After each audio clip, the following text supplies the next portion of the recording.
ஊழியத்துல வந்த புதிதில ஒரு மிக பிரம்மாண்டமான ஒரு மனிதன்.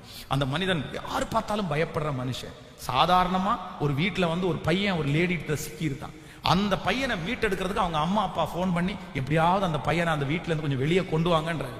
இவர் போய் அந்த பையனை மீட்டெடுக்கிறதுக்காக உள்ள போறாரு. போனவர் அந்த லேடிட்ட பேசி பேசி பேசி அவனை வெளியே கொண்டு வந்துட்டு இவர் சிக்கிட்டாரு. கடைசியில தன்னுடைய பாக்கெட்டுக்குள்ளேயே கவர்மெண்ட் ஜாப்ல ஒர்க் பண்றவர் பாக்கெட்டுக்குள்ளேயே விஷத்தை வச்சுட்டு பல கிலோமீட்டர் தூரம் ஆபீஸுக்கு போறது மாதிரி பிரயாணம் பண்ணி பஸ்லயே பாய்சன் சாப்பிட்டு பஸ் போயிட்டு இருக்கவே நுரத்தள்ளி நடு ரோட்ல சூசைட் பண்ணி செத்து போயிட்டார். அவருடைய முடிவு கொட்டுமையான முடிவு. அதனால இன்றைக்கு இந்த 21வது நாள் 1000 மணி நேர ஜெபத்துல கர்த்தருடைய பிரசன்னம் இந்த ஆலயம் முழுக்க நிரம்பி இருக்கிறது. வாலிப தம்பி, அந்த மாதிரி இச்சைக்கு தூண்டுகிற அந்த மனுஷனிடத்துல நீ தயவு செய்து பேசாத. அப்படிப்பட்ட மனிதர்களுக்கு நீ அந்த போன் கால் பண்றதை நீ அவாய்ட் பண்ணிக்கோ. இல்ல உன்னுடைய அழகையே நீ ரசிக்கிறது மாதிரி அந்த மாதிரி போட்டோஸ் எல்லாம் எடுக்காத.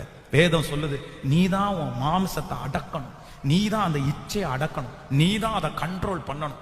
வாலிப வயதுல அப்படிப்பட்ட காரியங்கள் வரத்தான் செய்யும். ஆனா நீ அதை ஜெயிச்சாதான் உனக்கென்று வைத்திருக்கிற பெரிய மகிமையை நீ பார்க்க முடியும்.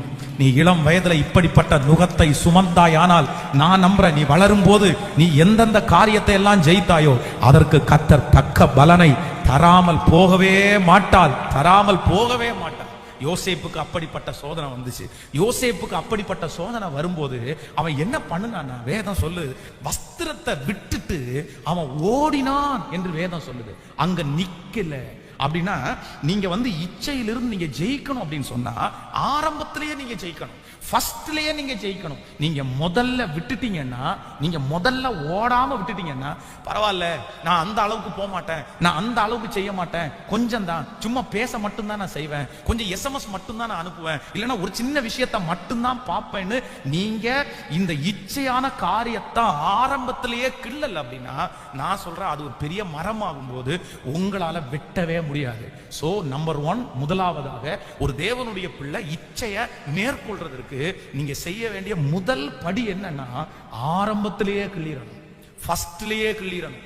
முதல் அதான் பரிசுத்தவான்கள் சொல்லுவாங்க, ஃபர்ஸ்ட் பார்வை தப்பு இல்ல, முதல் சைட் தப்பு இல்ல, ரெண்டாவது பார்வை தப்பு. ஒரு வால் போஸ்ட பாக்குறோம், எதேர்ச்சியா பார்த்துட்டோம், தப்பு இல்ல.